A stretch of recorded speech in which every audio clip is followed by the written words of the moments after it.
I've always been fascinated by the birth of civilization. The first cities that rose from the fertile lands of Mesopotamia marked a turning point in human history. As the sun rises over an ancient city, casting its golden light on mud brick buildings, we're transported back in time. The air is thick with the scent of baking bread.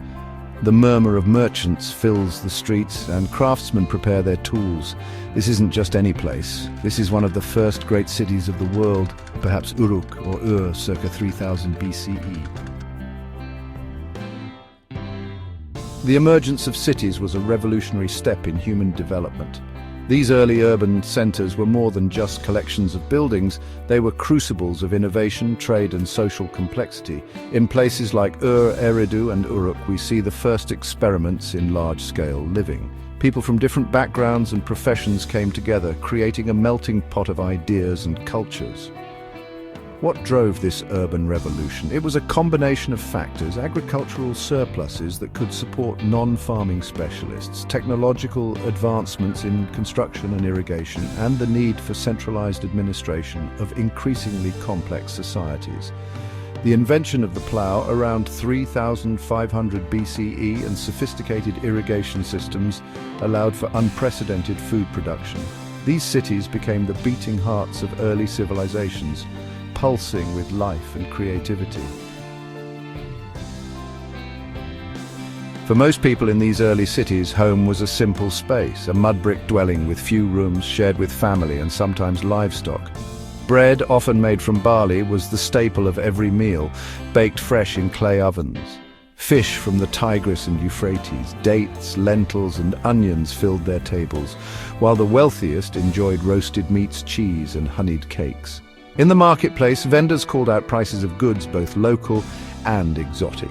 The air was filled with the pungent aroma of spices and the bleating of livestock. It was here, in these vibrant centers of commerce, that the foundations of our modern economy were laid. The rise of cities brought with it new forms of social organization. Not all lived the same life. The wealthy controlled land, trade, and power. The merchants prospered from the markets. But for the laborers, the farmers, the slaves, life was about survival. Yet despite the hardships, every person played a role. Life wasn't all work. People gathered for festivals, celebrated the gods with music and dance, and filled the streets with laughter. Some found joy in games. The royal game of Ur, an early form of backgammon dating back to 2600 BCE, was played in homes and palaces alike. Others found entertainment in music, storytelling, and the company of family and friends. And for a select few, there was something greater: education. The first schools, harsh and reserved for the elite, produced the scribes and lawgivers who would become the record keepers of civilization.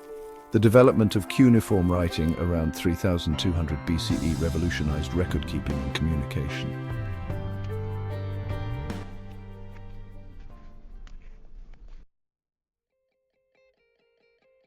Though these first cities have long since faded, their legacy remains. They taught us how to build, how to govern, how to live together in vast numbers. From the first mud brick homes to the towering cities of today, the story of urban life is the story of humanity itself. As we look at our modern metropolises, we can see echoes of those ancient urban centers, proof that the dawn of city life continues to shape our world, even after 5 millennia.